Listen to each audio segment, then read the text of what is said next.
Hi friends, నేను మీ అంజని. మీరు చూస్తున్నది ఎస్ఆర్కే హర్రర్ స్టోరీస్. అర్ధరాత్రి సమయంలో వెళ్ళకూడని ప్రదేశానికి వెళ్ళి అక్కడే కన్నుమూశాడు ప్రవీణ్.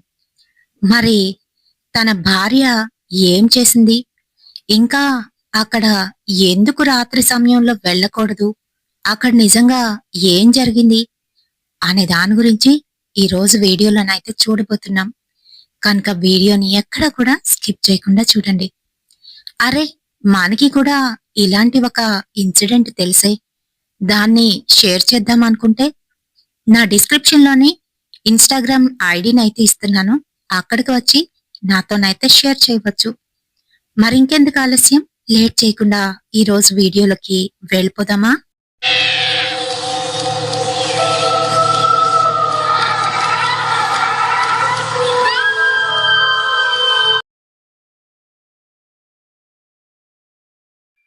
వద్దులు రుద్ర, ఏంటి అని అంటూ ఉంటే, రుద్ర ఏ ఏంటి ఇక్కడికి వచ్చాక కూడా అలా అంటావు అంటూ పైకైతే వస్తున్నాడు. మరి అక్కడే ఉన్న హాసిని సిగ్గుపడుతూ, ఏ అందుకేనా ఇక్కడికి తీసుకొచ్చావు? ఈ ప్రదేశం చూస్తుంటే నాకెందుకో భయం వేస్తుందిరా అని అంటుంది. ప్రదేశాన్ని చూస్తే భయం వేస్తుందా, నన్ను చూస్తే భయం వేస్తుందా అని అంటున్నాడు. రెండూను అని చెప్తుంది. ఈలోగా దగ్గరికి వచ్చి కిస్ చేయబోతూ ఉంటే దూరంగానైతే తోసేసింది హాసిని. రుద్ర ఏ ఆగు అంటూ తన వెనకాతలైతే వెళ్తున్నాడు. అది ఒక చీకటి ప్రదేశం. తెల్లవారైనప్పటికీ కూడాను ఆ ఏరియాకి ఎవ్వరూ రారు. అయితే మరి కాంపౌండ్ వాళ్ళ దగ్గర వాచ్మెన్ అయితే కూర్చొని ఉంటాడు. ఆ వాచ్మెన్ కి తెలియకుండా మరొక మార్గం నుంచి వీళ్ళిద్దరూ అక్కడికైతే చేరుకున్నారు. ఈలోగా రుద్ర గట్టిగా తన చేయి పట్టుకొని దగ్గరికైతే లాక్కున్నాడు. అవతల నుంచి ఒక అతనైతే వస్తున్నాడు. అది చూడగానే హాసిని భయంతోని దూరంగా తోసేసింది రుద్రని. ఏ ఏమైంది అని అంటూ ఉంటే, చూడు ఎవరో వస్తున్నారు, మనం ఇక్కడి నుంచి వెళ్ళిపోదాం అని అంటుంది. ఈలోగా దగ్గరికైతే వచ్చేశాడు. ఏయ్ మీరెవరు, ఇక్కడేం చేస్తున్నారు అని అడుగుతున్నాడు. సారీ సార్, మాతో పాటు మా ఫ్రెండ్స్ కూడా ఉన్నారు. రే సునీల్ అంటూ తనని ఇంకా తన గర్ల్ ఫ్రెండ్ ని కూడా పిలుస్తున్నాడు రుద్ర. వాళ్ళు కూడా పరిగెత్తుకుంటూ అక్కడికైతే వచ్చారు. ఎవరితను అని అడుగుతున్నారు. ఏమో తెలీదు, సార్ వచ్చి ఇక్కడికి ఎందుకు వచ్చారో అని అడుగుతున్నారు అని చెప్తున్నాడు రుద్ర. అదే ఇక్కడ ఈ హాంటెడ్ ప్లేస్ లోకి ఎవరు రాకూడదు కదా, ఇక్కడికి వస్తే ఏం జరుగుతుందా అని తెలుసుకోవడానికి మేము వచ్చాం సార్. మీరెవరు అని అడుగుతున్నాడు. నేనెవరో తర్వాత చెప్తాను గాని అసలు ఇలాంటి ప్రదేశానికి రావచ్చా? మీరు చూస్తే చదువుకున్న వాళ్ళ ఉన్నారు, స్టూడెంట్సేనా అని అంటున్నాడు. ఫైనల్ ఇయర్ సార్ అని చెప్తున్నాడు సునీల్. సరే నాతో ఇలా రండి అంటూ సునీల్ని రుద్రాన్ని పక్కకైతే పిలిచాడు. ఇలాంటి ప్రదేశాలకి అది కూడా ఆడపిల్లల్ని తీసుకొని వచ్చారు. అసలు ఈ ప్రదేశంలో ఏం జరిగిందో మీకు తెలుసా? దేనికోసం ఇక్కడికి వచ్చారు? వాళ్ళతో స్పెండ్ చేయడానికేనా? దాని బదులు ఏదైనా పార్క్కి వెళ్ళొచ్చు కదా, ఇక్కడికి ఎందుకు తీసుకొచ్చారు? ఇది మీలాంటి వాళ్ళకి మంచిది కాదు అని చెప్తున్నాడు. సార్ అసలు అసలు ఇక్కడ ఏం జరిగింది? చాలా మంది ఇక్కడ ఫైర్ యాక్సిడెంట్ అయిందని చెప్పుకుంటుంటే విన్నాం. ఇక్కడ మాకు ఎటువంటి నెగిటివ్ ఎనర్జీ కూడా ఫీల్ అవ్వలేదు, అందుకనే లోపలికి వచ్చామని చెప్తున్నాడు సునీల్. తెల్లవారు టైంలోని ఏమీ కనిపించదు, ఏమీ వినిపించదు, కానీ మనం వెనక పడేవి కొన్ని అయితే ఉంటాయి, వాటి వల్ల చాలా డేంజర్ అనేసరికి దూరంగా ఉన్న హాసిని, కవిత ఇద్దరు కూడా వాళ్ళ దగ్గరికి అయితే వచ్చారు. సార్ మాకు భయం వేస్తుంది, మేం వెళ్ళిపోతాం సార్, ఎవరికీ చెప్పొద్దు మా గురించి అని భయపడిపోతున్నారు. రుద్ర సునీల్ వాళ్ళిద్దరినీ కోపంగా చూస్తూ, మీరు ఆగండి అని అంటున్నారు. అయ్యో, నేను మిమ్మల్ని భయపెట్టడానికి రాలేదమ్మా. ఇక్కడ ఏం జరిగిందో చెప్పడానికి వచ్చాను అంటూ ఇలా చెప్తున్నాడు.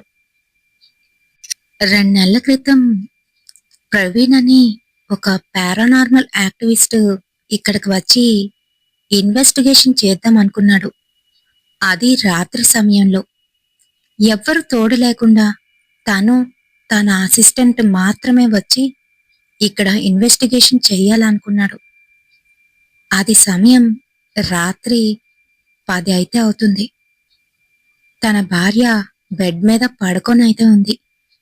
ఈలోపు ప్రవీణ్ అయితే రెడీ అవుతున్నాడు. బాడీ స్ప్రే తీసి బాడీకి కొడుతూ ఉంటే ఈలోగా వెనకాతల నుంచి నిద్ర మత్తులో వచ్చి సునీత గట్టిగానైతే హక్ చేసుకుంది. ఎక్కడికి వెళ్తున్నావు అని అడుగుతుంది. అదా, ఒక ఇన్వెస్టిగేషన్ కోసమని వెళ్తున్నాను. అదే మన ఊర్లో ఉందిగా ఆ ఆ మిల్స్కి అని చెప్తున్నాడు. ఇప్పుడా? ఈ టైంలోనా? నువ్వొక్కడవేనా అని కంగారు పడుతూ అడుగుతుంది. "హుం, నాతో పాటుగా ఉన్నాడుగా నా అసిస్టెంట్ పృథ్వీ, వాడితో కలిసి వెళ్తున్నాను. ఏం భయం లేదు అని అంటున్నాడు. అవును, నేను కూడా ఆ మిల్స్ గురించి విన్నాను. అక్కడ చాలా మంది వర్కర్స్ ఒక నైట్ షిఫ్ట్ లో చనిపోయారని, ఇంకా ఇప్పటికీ కూడా అక్కడ వాళ్ళ ఆత్మ తిరుగుతూ ఉంటుందని చాలా మంది అనుకుంటూ ఉంటారు. అయినా అక్కడికెందుకు అని అంటుంది. మరి అలాంటి చోటే కదా మాకు కావాల్సింది. అక్కడ నిజంగా ఉన్నాయా లేదా అనేది మా ఇన్వెస్టిగేషన్ లో తేలిన తర్వాతే ఆ స్థలం అయితే అమ్ముడుపోతుంది. మరి అందుకనే ఆ మిల్స్ ఓనర్ మరొక ఆయన మాకు ఈ పనినైతే అప్పచెప్పారు. బోల్డంత ముడుతుంది అని అంటున్నాడు. బోల్డంత తర్వాత నీకేదైనా అయిందంటే నేను అస్సలు బ్రతకలేను, తెలుసు కదా అని చెప్తుంది. సునీత ప్రవీణ్ ప్రేమించి పెళ్లి చేసుకున్నారు. వాళ్ల పెళ్ళయ్యి 1 నెల రోజులు మాత్రమే అవుతుంది. సునీతకి ప్రవీణ్ అంటే ఈకల్లోతు ప్రేమ. తను ఎన్ని తిట్టినా ఏమన్నా కూడా పట్టించుకోదు. 6 సంవత్సరాల నుంచి వాళ్ళు ప్రేమించుకొని ఆ తర్వాతే ఈ రిలేషన్లోకైతే వచ్చారు. ఏ సునీ, ఎందుకంత కంగారు పడుతున్నావు? ఏం లేదు, ఒక 12 ఆ టైంకి అక్కడైతే ఉండాలి. అక్కడ ఎక్విప్మెంట్స్ అన్ని కూడా సెట్ చేసుకోవాలిగా. ఈలోగా వెళ్ళి అవన్నీ పనులు కూడా ముగించేస్తాం. ఆ తర్వాత 12 to 3 షూట్ అయితే చేస్తాం. ఆ తర్వాతనే ఇంటికి వచ్చేస్తాను. ఓకేనా? కంగారు పడుకు. నా దగ్గర మరో కీ అయితే ఉంది. నువ్వు పడుకో, రెస్ట్ తీసుకో అని చెప్తున్నాడు. షోరా? 3 కల్లా వచ్చేస్తావుగా అని అంటుంది. ఖచ్చితంగా 3 కల్లా ఇంట్లోనే ఉంటాను, ఓకేనా అని చెప్పేసి వెళ్ళిపోయాడు. ఇంకా సునీతకి ఇవన్నీ అలవాటే. మరి తనకి మార్నింగ్ ఒక ప్రెజెంటేషన్ అయితే ఉంది. ఇంకా తను టీవీ యాంకర్ కాబట్టి మొహం ఫ్రెష్గా ఉండాలి. అందుకనే తను మళ్ళీ అలా వెళ్ళి పడుకుండిపోయింది. ఇంకా డోర్ లాక్ చేసుకొని తన ఎక్విప్మెంట్స్ పట్టుకొని వెళ్ళిపోయాడు ప్రవీణ్. కొంతసేపు, అంటే అది కరెక్ట్గా 3 అయితే అవుతుంది. ఈలోగా తన మంచం చివర్న కూర్చొని అటుపక్కకి తిరిగి ఏడుస్తూ ఉన్నాడు ప్రవీణ్. అసలు తనకేమీ అర్థం కాలేదు. వెంటనే లేచి కూర్చుంది. పక్కనున్న టైం చూసేసరికి కరెక్ట్గా 3 అయితే అవుతుంది. ఏ, చెప్పినట్టుగా 3కొచ్చేసావు? ఏమైంది? ఎందుకు అలా ఏడుస్తున్నావు బేబీ అంటూ దగ్గరకెళ్ళి హక్ చేసుకోబోతుంటే అక్కడి నుంచి లేచి దూరంగానైతే వెళ్ళిపోయాడు. Sorry baby, sorry, I love you so much అని అంటున్నాడు. తన మాటలు ఏమీ అర్థం కావట్లేదు. I love you two. ఏమైంది? ఎందుకు ఏడుస్తున్నావు? ఏమైందిరా అని అంటుంది. ఆ మాటలకి ప్రవీణ్ ఇంకా ఏడుస్తున్నాడు. నన్ను నన్ను క్షమిస్తావు కదూ అని అంటున్నాడు. ఏం చేశావు? ఏమైంది? నన్ను భయపెట్టకు అని అంటూ ఉంటే ఈలోగా పక్కనుంచి తన ఫోన్ అయితే మోగుతుంది. అంతే, తెలివొచ్చి లేచి కూర్చుంది. చుట్టూ చూసింది. అంతా చిమ్మ చీకటి. తను ఒక్కరిదాయే పడుకొని ఉంది. అప్పటికి టైం 4 అయితే అవుతుంది. ఛా! ఏంటి ఈ కల? ఎవరు ఫోన్లోని అంటూ చూసేసరికి వాళ్ళ మామయ్య అయితే కాల్ చేస్తున్నాడు. అమ్మా సునీత అంటూ ఏడుస్తూ మాట్లాడుతున్నాడు. మామయ్య, ఏమైంది? ఎందుకు ఏడుస్తున్నారు అని కంగారు పడుతూ ఉంటే ఈలోగా కాలింగ్ బెల్ కూడా వినపడుతుంది. "ఆ, మామయ్య" అంటూ ఉంటే, అమ్మా ప్రవీణ్ మనకింక లేడమ్మా అంటూ గట్టిగానైతే ఏడ్చేశాడు. మామయ్య, ఏమంటున్నారు అంటూ భయపడిపోతుంది. ఈలోగా మరొకసారి కాలింగ్ బెల్ అయితే వినపడుతుంది. మామయ్య అంటూ భయపడిపోతుంటూ, నిజం చెప్పండి మామయ్య, ఏం జరిగింది అసలు అని అడుగుతూ ఉంటే, తను తన మిల్స్ కి వెళ్ళాడు కదా, అక్కడ అక్కడ తను సూసైడ్ చేసుకున్నాడంట. అసలు నాకేమీ అర్థం కావట్లేదు, అసలు ఏం జరుగుతుందో తెలియట్లేదమ్మా అని అంటున్నాడు. మరో పక్క నుంచి కాలింగ్ బెల్ పదే పదే వినపడుతుంది. గమ్మున వెళ్లి తలుపు అయితే తీసింది. అక్కడ వాళ్ళ అమ్మా నాన్న ఏడుస్తూ దాన్ని పట్టుకొని ఏడ్చేస్తున్నారు. అంతే, ఫోన్ కిందన పడేసింది. తనింకా అలానే ఉండిపోయింది ఒక జీవోత్సవంలా. మరి తను చేయవలసిన కార్యక్రమాలన్నీ కూడా పూర్తి చేసింది. ప్రవీణ్ నాకు అలా ఎందుకు కనిపించాడో ఇప్పుడు అర్థమైంది అని అనుకుంటుంది. ప్రవీణ్ లేని లైఫ్ తనకు వద్దనుకుంటుంది. సూసైడ్ చేసుకోవడానికి 2-3 సార్లు ప్రయత్నించింది కానీ తనకి ధైర్యం సరిపోలేదు. పైగా తనకి అప్పుడే తెలిసిన విషయం ఏంటనంటే తను ప్రెగ్నెంట్ అని. ఇంకా తను ఏమీ చేసుకోలేని పరిస్థితుల్లోకైతే వెళ్ళిపోయింది.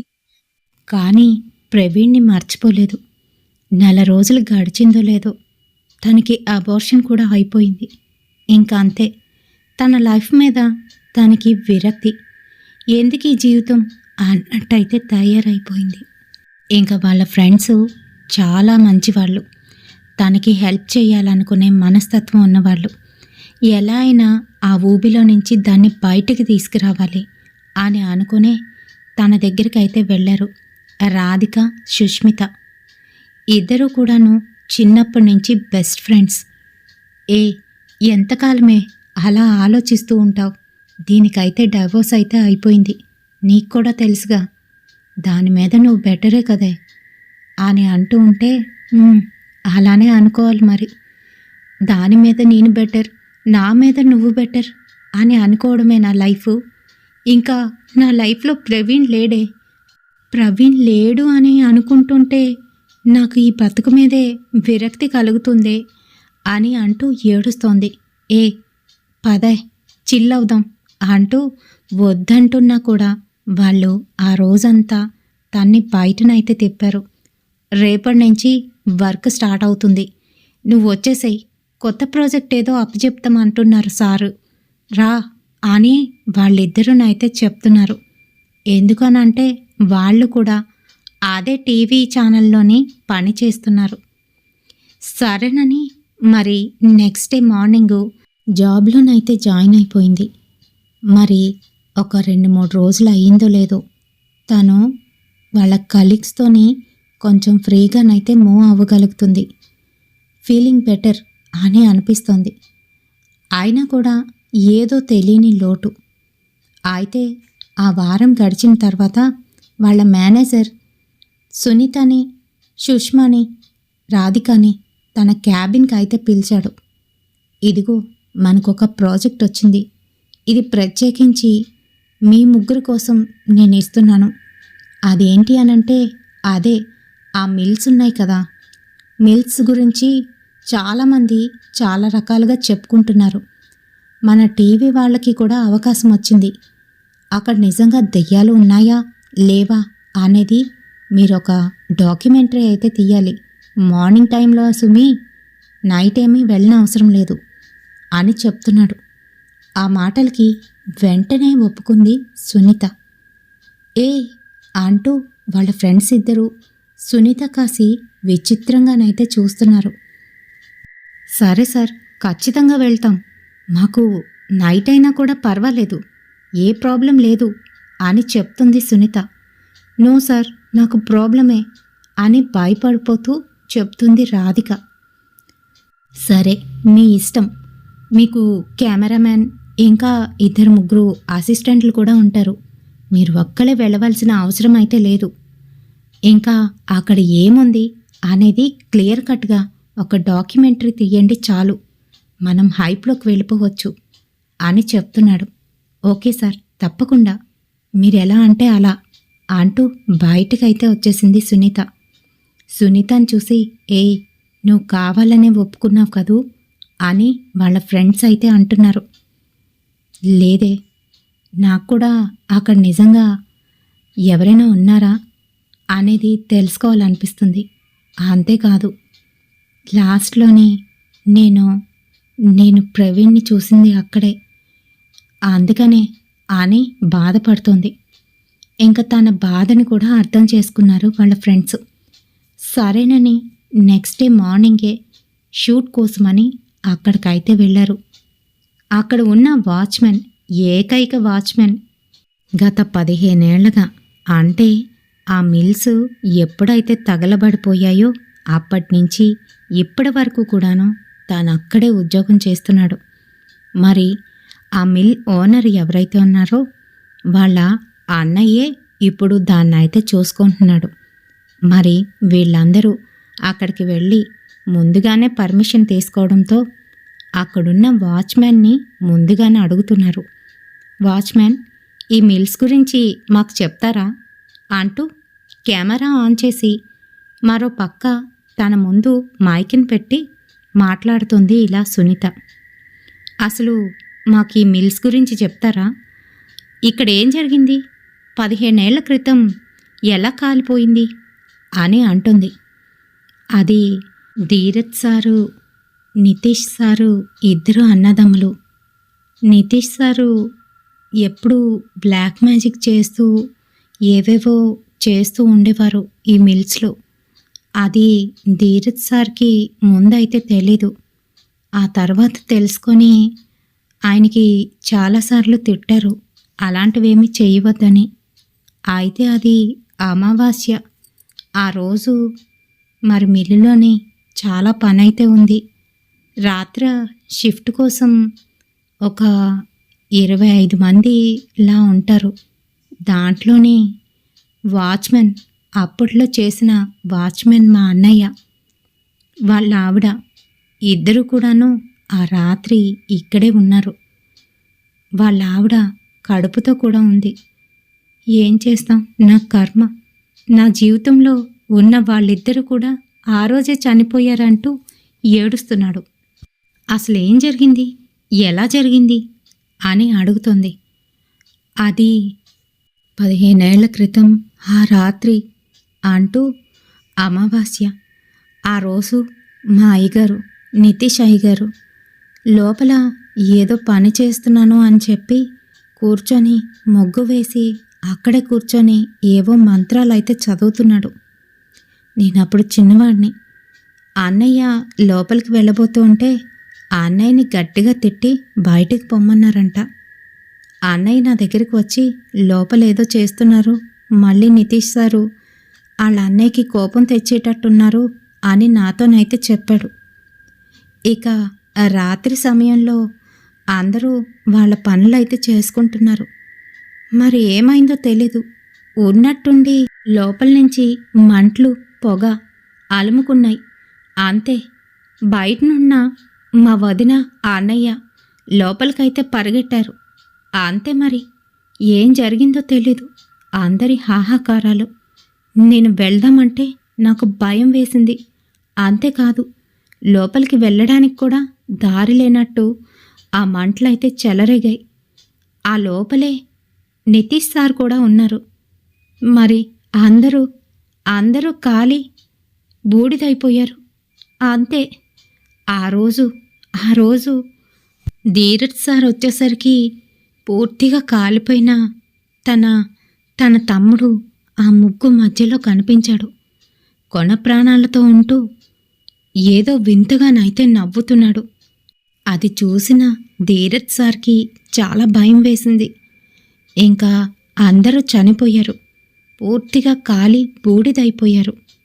ఆ తర్వాత నుంచి నేనే ఇక్కడ పని చేస్తున్నాను. సాయంత్రం అయితే చాలు చనిపోయిన వారి ఆర్తనాదాలు ఎలా అంటే ఒళ్ళు గగ్గురు పుట్టేటట్టు అనిపిస్తోంది. లోపలికి వెళ్ళడానికే భయం వేస్తుంది. ఇక ధీరజ్ సారు కూడా అవన్నీ చూసి సాయంత్రం అయితే లోపలికి వెళ్ళొద్దని, ఎవ్వరినీ లోపలికి పంపించొద్దని నాకైతే చెప్పేశారు. అయితే మరి అప్పుడప్పుడు అప్పుడప్పుడు మా అన్నయ్య కూడా కనిపిస్తూ ఉంటాడు. కానీ ఎవ్వరికీ ఏ హాని చేయడు. కానీ అంటూ అలా అటుపక్కకైతే చూస్తున్నాడు. ఏంటి అటుపక్కకి చూస్తున్నావు అని అంటూ ఉంటే, అదిగో అదే ఆ రూంలోనే నితీష్ సారు చనిపోయారు అని చెప్తూ, ఏ రూంలోకి వెళ్ళినా పర్వాలేదు, కానీ ఆ రూమ్కి ఒకటే ద్వారం. ఆ రూంలోకి వెళ్ళిన వారు మటుకు కనిపించరు. ఏమవుతారో తెలీదు. గతసారి 1 నెల క్రితం ఇలానే ప్రవీణ్ అని ఒక పారానార్మల్ యాక్టివిస్ట్ అంట, ఆయనతో పాటు కెమెరామెన్, పాపం ఆ కెమెరామెన్ డెడ్ బాడీ కూడా కనిపించలేదు. అతను మటుకు తెల్లవారేసరికి పాపం సూసైడ్ చేసుకొని ఇక్కడ పడి ఉన్నాడు. అందరూ అనుకున్నట్టు అది సూసైడ్ కాదు. ఇక్కడున్న ఆ నితీష్ సారు ఆత్మే అలా చేసింది అని, అలా చనిపోయిన వాళ్ళ ఆత్మల్ని అక్కడున్న ఆ నితీష్ సార్ ఆత్మ వారిని బంధిస్తుందని, వాళ్ళకి విముక్తి అనేది లభించదని చెప్తూ ఉంటారమ్మా అని అంటున్నాడు. భయంతో వణికిపోతూ చెప్తున్నాడు. అంతే.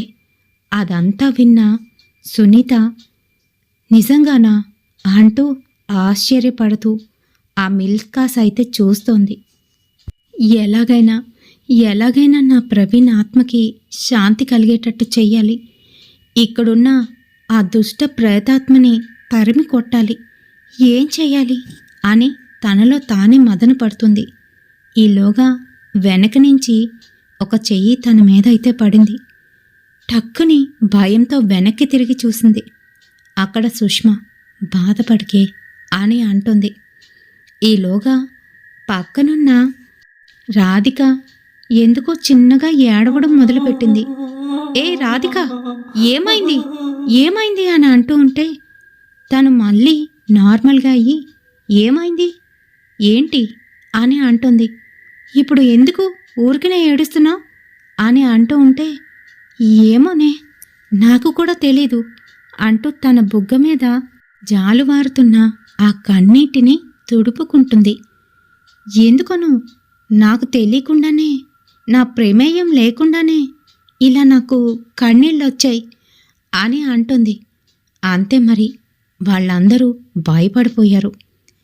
ఇక్కడ ఒక్క క్షణం కూడా ఉండొద్దు, వెళ్ళిపోదామే, ఇక్కడ ఇన్ని ఆత్మలు ఉంటుండగా పైగా ఆ దుష్టాత్మ అని అంటూ ఉంటే, వాచ్మెన్ మళ్ళీ ఇలా అయితే చెప్తున్నాడు. అంతేకాదు, మా వదిన కడుపుతోనైతే ఉంది.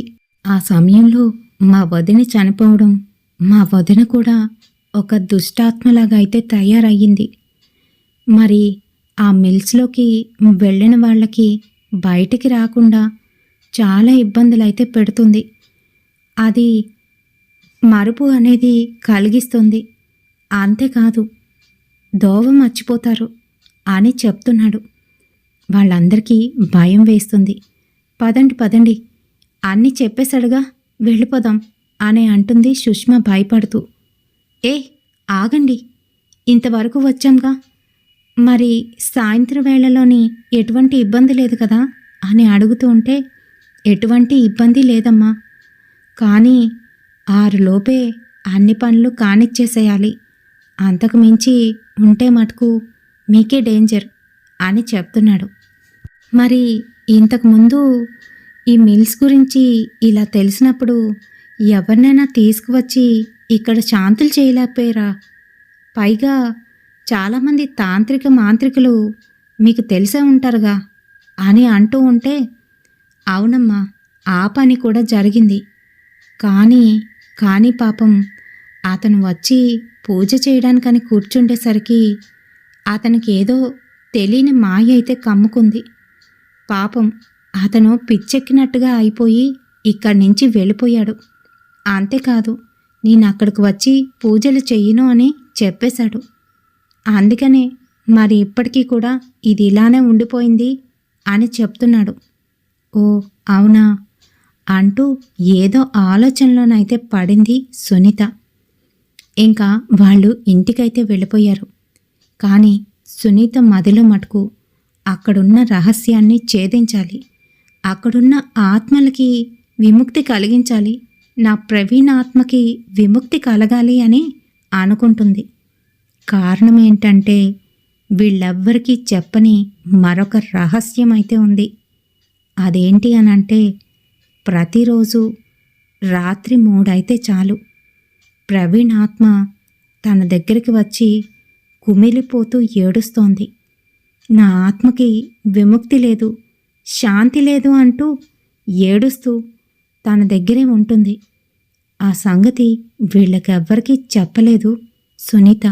దాని గురించి ఆలోచిస్తూనే తనకి తెలిసిన ఒక తాంత్రికుడికైతే కాల్ చేసింది. మరి యాంకరింగ్ ఫీల్డ్లో ఉండేటప్పుడు అందరూ తెలుస్తారు. అలానే ఎప్పుడో తను ఒక తాంత్రికుడి ఇంటర్వ్యూ అయితే తీసుకుంది. మరి అతనికే కాల్ చేసి డైరెక్ట్గా ఈ విషయాన్ని అయితే చెప్పింది. అమ్మా, నువ్వు చాలా జాగ్రత్తగా ఉండాలి. ఇప్పుడు నీ వెనకాతల నీ భర్త కాదు, అది ఒక ఆత్మ. దాని గురించి ఆలోచించొద్దు, దానికోసం అస్సలు వెళ్ళొద్దు అని చెప్తున్నాడు. అలా కాదు స్వామి, నా భర్తకి విముక్తి కలగాలి అని చెప్తుంది. అవతల ఉన్నది కేవలం ఆత్మ మాత్రమే కాదు, వాడు ఘోరాతి ఘోరంగా ఎంతోమంది ప్రాణాలని బలి తీసుకున్నాడు. అంతేకాదు, వాళ్ళందరితో పాటు ఒక కడుపుతో ఉన్న ఆమెను అమావాస్యతో బలి ఇచ్చాడు ఆ దుష్ట ఆత్మకి. అందుకనే వాడి శక్తి అంతంతలుగా ఎదిగి అక్కడే సంచరిస్తోంది. ఇది మన చేతుల్లో లేదు, వదిలేసేయ్, మర్చిపో అంటూ ఫోన్ కాల్ అయితే కట్ చేసేశాడు. కానీ సునీత మటుకు తను వదలలేదు. ఏదో విధంగా తన భర్త ఆత్మకి శాంతి కలగాలి, విముక్తి దొరకాలి అని అనుకుంటుంది. మరి వెంటనే వాళ్ళ క్రూ మెంబర్స్కి కొంతమందికి కాల్ చేసింది. మనం రేపు ఈవినింగు అక్కడికి వెళ్ళబోతున్నాం. ఎక్కువసేపు ఏం వద్దు, కొంతసేపే ఉండి అక్కడ కొన్ని ఇంపార్టెంట్ ప్లేసెస్ క్యాప్చర్ చేసుకొని వచ్చేద్దాం. ఈ సంగతి మా ఫ్రెండ్స్కి చెప్పొద్దు, వాళ్ళకి బదులుగా మరొక 2 తీసుకురండి అని అంటుంది. ఓకే మేడం, సరే అని చెప్పేశాడు కెమెరామెన్. మరి కెమెరామెన్, ఒక అసిస్టెంట్, సునీతతో పాటు వాళ్ళ క్రూ మెంబర్స్తో పనిచేస్తున్న కవిత ఇంకా సురేష్ కూడా వచ్చారు. మరి వీళ్ళందరూ ఉంటుండగా ఏదైనా నన్నేం చేస్తుందిలే అని ఆనుకుంది. లోపలికైతే ప్రవేశించారు. అదంతా చిమ్మ చీకటి. రాత్రి 8 అయ్యేసరికే ఆ రకంగానైతే ఉంది. బయటనున్న వాచ్మెన్, నేనిక్కడి నుంచి వెళ్ళిపోతున్నాను, ఇంతకన్నా నేను ఎక్కువసేపు ఏనాడు ఉండలేదు, మీరు జాగ్రత్తమ్మా అని చెప్తూ రేపు తెల్లవారి మీరందరూ బ్రతికుంటే కలుద్దాం అని భయపెడుతూ అక్కడి నుంచి అయితే వెళ్ళిపోతున్నాడు. మరి క్రూ మెంబర్స్కి అక్కడున్న ఇబ్బంది అంతగానైతే తెలియట్లేదు. వాళ్ళందరూ నవ్వుకున్నారు. సునీత మాత్రం ఏదో తెలియని భయం లోపలున్నప్పటికీ కూడాను బయటికైతే నవ్వుతోంది. ఇంకా లోపలికైతే ప్రవేశించారు. అదంతా పూర్తిగా పాడైపోయి దుమ్ము ధూళితోనే ఆ రూమ్లన్నీ కూడాను సగం సగం కాలిపోయి మరికొన్ని అయితే పూర్తిగాను శిథిలావస్థకి చేరుకున్నాయి.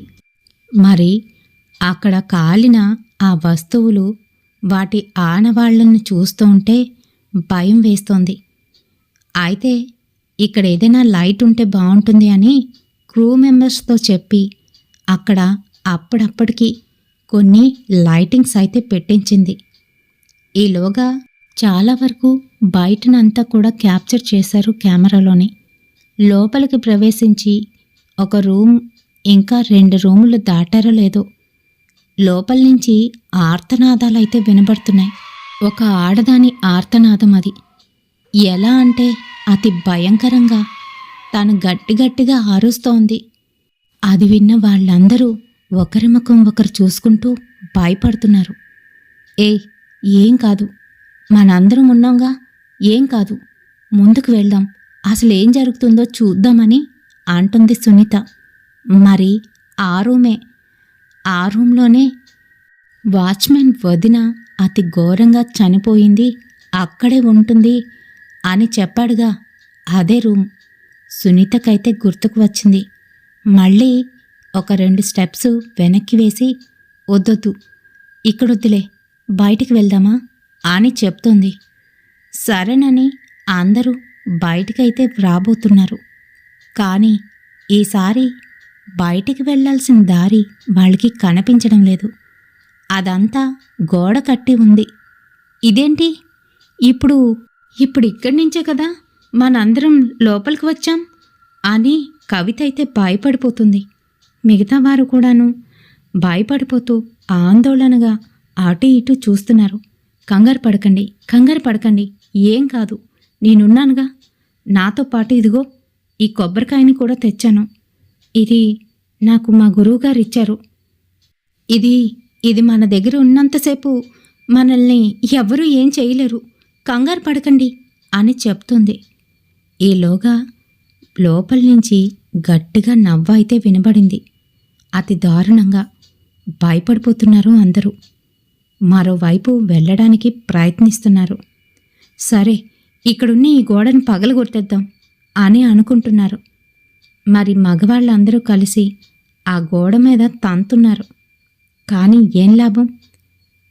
నార్మల్గానైతే అలాంటి శిథిలావస్థకు చేరుకున్న గోడలు గట్టిగా ఒక తాపు తన్నేసరికి పడిపోతాయి. కానీ ఆ గోడ మటుకు గట్టిగానైతే ఉంది. ఇంకా భయంతోని మరోవైపు వాళ్ళైతే వెళ్తున్నారు. వాళ్ళ వెనకాతలే సునీత, కవిత భయపడిపోతూ వెళ్తున్నారు. ఒక దగ్గరికి వెళ్ళేసరికి వాళ్ళకి అప్పుడే అర్థమైంది. వాళ్ళు వెళ్ళింది ఆ రూమ్లో నుంచి నితీషు ఎక్కడైతే మరణించాడో ఆ రూమ్లోకైతే చేరుకున్నారు. అంతే, అర్థమైపోయింది పూర్తిగాను సునీతకు. అయ్యో, ఏంటి ఈ దారిలోకి వచ్చాం, వెనక్కి వెళ్ళిపోదాం పదండి, వద్దు ఇక్కడ ఉండకూడదు అని చెబుతుంది. కానీ అప్పటికే ఒక్కొక్కరు ఒక్కొక్క మాదిరిగానైతే ప్రవర్తిస్తున్నారు. అందులో 2 క్రూ మెంబర్సు గొడవ ఆడుకుంటూ తన్నుకుంటున్నారు. మరొక 2 పిచ్చివాళ్ళలాగా ప్రవర్తిస్తున్నారు. వాళ్ళందరి దగ్గరికి వెళ్ళి వాళ్ళని ఆపి దయచేసి వెళ్ళిపోదాం పదండి అంటూ వాళ్ళని వేడుకుంటుంది. ఇంక మొత్తానికి అందరూ కలిసి మరొక రూమ్లోకైతే చేరుకున్నారు. అది పూర్తిగా చీకటిగానైతే ఉంది. ఆ సమయంలో సునీత వెనకాతలే వస్తున్న కవిత కళ్ళు ఉన్నట్టుండి పూర్తిగా తెల్లగానైతే మారిపోయాయి. ఏంటో కేరుతుంది. అంతే, భయంతోని వాళ్ళందరూ జడిచిపోయారు. పక్కనే ఉన్న సునీత మీద చెయ్యి వేసి, సునీత, ఎందుకు వచ్చావు? వీళ్ళందరినీ ఎందుకు తీసుకువచ్చావు? మీరందరూ బయటికి వెళ్ళిపోండి అని గట్టిగానైతే అరుస్తోంది తన భర్త ప్రవీణ్ వాయిస్లోని. అంతే, సునీత భయపడిపోతుంది. ప్రవీణ్, నువ్వేనా అంటూ కవితనైతే పట్టుకుంది. నేనే. సునీత, ఎందుకింత పని చేశావు? వీడు దుష్టుడు, వీడి చేతిలోని మీరందరూ చచ్చిపోతారు, వెళ్ళిపోండి అంటూ గట్టిగా అరుస్తూ కవిత కళ్ళు తిరిగి పడిపోయింది. ఇంకా అక్కడున్న క్రూ మెంబర్స్ అందరూ సునీతని తిట్టడం మొదలుపెట్టారు. అంతేకాదు, వాళ్ళలో వాళ్ళు కొట్టుకుంటున్నారు. ఈలోగా ఎలా అంటుకుందో తెలీదు, మళ్ళీ మంటలైతే చెలరేగాయి. అంతే, అందులో ఉన్నవాళ్ళు అలానే దగ్ధమైపోయారు అని వాళ్ళకైతే చెప్తున్నాడు అతను.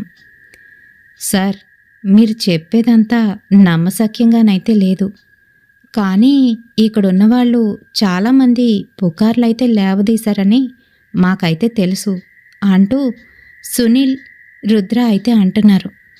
ఆ మాటలకి ఓహో అలా అనిపిస్తుందా మీకు అని అంటూ ఉంటే, అవును సార్, లేకపోతే ఏంటి, ఎవరో వచ్చారంట, చనిపోయారంట, వాళ్ళేదో ఫైర్ యాక్సిడెంట్ అయ్యి చనిపోతే ఇలా క్రియేట్ చేస్తారా అని అంటున్నారు. అలా అనిపిస్తుందా, మరైతే ప్రవీణ్ సంగతి ఏంటి అని అంటున్నాడు. అప్పటికే వాళ్ళలా మాట్లాడుకుంటూ 6 అయితే అయిపోయింది.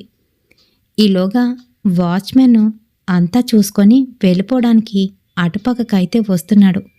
దూరం నుంచి వాచ్మెన్ వాళ్ళకి కనిపిస్తున్నాడు. ఓ షిట్, సార్ ఇలా రండి అంటూ తన చేతిని అనుకోకుండా అక్కడున్న రుద్ర అయితే పట్టుకొని పక్కకి లాగబోయాడు. తన చేతిని అస్సలు తాకలేకపోయాడు.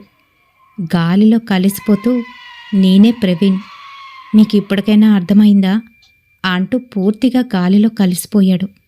అంతే, అక్కడున్న ఆ నలుగురు భయంతో పరిగెడుతున్నారు. వాచ్మెన్ వాళ్ళ ఎదురుగుంటా వచ్చి, పనికిమాల పిల్లల్లారా, ఇక్కడికి ఎలా వచ్చారు, ఇక్కడికి రాకూడదని మీకు తెలీదా అంటూ వాళ్ళని కోప్పడుతూ కర్ర చూపిస్తూ వాళ్ళ వెనకాతలైతే పరిగెడుతున్నారు. వాళ్ళందరూ భయంతోనే వాచ్మెన్ దగ్గరికి వచ్చి వాచ్మెన్ని పట్టుకొని, వాచ్మెన్ వాచ్మెన్ ఇప్పుడు మేము అక్కడ అంటూ భయపడిపోతున్నారు. పదండి పదండి, ఇక్కడ ఉండకూడదు అంటూ బయటికైతే తీసుకువచ్చేశాడు వాచ్మెన్. తలుపులు వేసి, ఎలా వచ్చారు, ఏమైంది అని అడుగుతుంటే జరిగింది మొత్తం రుద్ర, సునీల్ అయితే చెప్తున్నారు. మీకు మీ పెద్దవాళ్ళు ఎప్పుడు చెప్పలేదా దీని గురించి? వెళ్ళండి వెళ్ళండి, ఇక్కడి నుంచి దూరంగా వెళ్ళండి, ఇంకెప్పుడు ఇక్కడికి రావద్దు అని తిట్టేశాడు. ఇంకా వాళ్ళ గర్ల్ ఫ్రెండ్స్ని తీసుకొని అక్కడి నుంచి అయితే వెళ్ళిపోయారు. మరి ఈ స్టోరీ మీకు ఎలా అనిపించింది? నచ్చిందా? ఎక్కడో విన్నట్టుగా, ఎక్కడో చూసినట్టుగా అనిపించిందా? అనిపిస్తుంది. మరి 3 AM అనే మూవీని నేను ఈ విధంగా కన్వర్ట్ చేసి మీతోనైతే షేర్ చేశాను. రుద్ర మిల్స్ అని ముంబైలోని నిజంగా ఒక మిల్స్ అయితే ఉన్నాయి. ఆ మిల్స్లోని ఫైర్ యాక్సిడెంట్ అయితే జరిగి చాలామంది చనిపోయారు. ఆ మిల్ ఓనరు ఇలానే బ్లాక్ మ్యాజిక్ చేస్తూ ఉండేవాడని, అక్కడ ఉన్న ఆ దుష్ట ఆత్మ అతడేనని చాలామంది చెప్పుకుంటూ ఉంటారు. మరి ఈ స్టోరీ మీకు ఎలా అనిపించింది? నచ్చితే లైక్ వేయడం మర్చిపోకండి, అలాగే షేర్ చేయండి, హైప్ కూడా వేయండి. రేపటి సరికొత్త హర్రర్ ఇన్సిడెంట్తోని మళ్ళీ మీ ముందుకైతే వచ్చేస్తాను. మరి లాస్ట్ వీడియోకి మనకు వచ్చిన కామెంట్స్ ఎవరెవరి దగ్గర నుంచి వచ్చాయి అనేది చూసేద్దామా? మరి first of all Sandhya sister, sorry అండి, నేను మీరు అడిగిన కామెంట్ గురించి మర్చిపోయాను, చాలా రోజులు అయిపోయింది కదా. ఆ తర్వాత రీసెంట్గా రవిశంకర్ గారు అయితే అడిగారు, మరి నాకు అప్పటికే గుర్తు వస్తుంది కానీ మళ్ళీ ఎవరు అడిగారా అనేది గుర్తు అయితే లేదు. సో అందుకనే లాస్ట్ వీడియో సంధ్య గారు ఇంకా అలాగే రవిశంకర్ గారు అడిగిన ఆ రిక్వెస్టెడ్ వీడియో, రామోజీ ఫిల్మ్ సిటీలోని దెయ్యాలు ఉన్నాయా వాటి గురించి చేయమని అడిగారు. ప్రత్యేకించి వాళ్ళిద్దరి కోసమే చేశానండి ఆ వీడియో. మరి కామెంట్స్ వినేద్దామా ఇప్పుడు? సంధ్య గారు ఫస్ట్ కామెంట్ అయితే చేశారు. @F3G అనే అకౌంట్ నుంచి, హాయ్ సిస్టర్. బాలాజీ గారు విజయనగరం నుంచి, చిన్ను అనే అకౌంట్ నుంచి, వస్దా సిస్టర్, విజయ కృష్ణ రాణి సిస్టర్, వీరమణి సిస్టర్, బాసిన విజయ సిస్టర్, మానిక, అమల అనే అకౌంట్ నుంచి, ఇంకా శ్రీరామ్ గారు, ధనరాజ్ గారు, పి రవిశంకర్ గారు స్వర్ణ నుంచి, నాగేంద్ర గారు శివు అనే అకౌంట్ నుంచి, హాస్ని బ్లాగ్స్ నుంచి Regina sister, ruby sister Chennai నుంచి, మురళీకృష్ణ గారు హాయ్ అండి, రాజేశ్వరి గారు, స్వాతి సిస్టర్ గ్రీన్ హ్యాండ్స్ నుంచి, దివ్యవాణి సిస్టర్, జ్యోతి సిస్టర్, తులసి సిస్టర్, జ్యోతి గారు ప్రతిరోజు నా వీడియోస్ చూసి నాకు కామెంట్ చేస్తున్నందుకు చాలా థ్యాంక్స్ అండి. గౌతమ్ గారు, సంధ్య గారు, ఇంకా షేక్ జబీబుల్లా గారు, సురేంద్ర, సుధీర్, ఇంద్రాస్ కిచెన్ నుంచి ఇందిరా గారు, రవీంద్ర అన్నయ్య, ధనరాజ్ గారు, ఇంకా ఎవరినైనా మిస్ చేసినట్లు అనిపిస్తే ఖచ్చితంగా నాకు కామెంట్ సెక్షన్ లో కామెంట్ అయితే చేయండి. రేపటి సరికొత్త హర్రర్ ఇన్సిడెంట్ తో మళ్ళీ మీ ముందుకైతే వచ్చేస్తాను. Until then bye.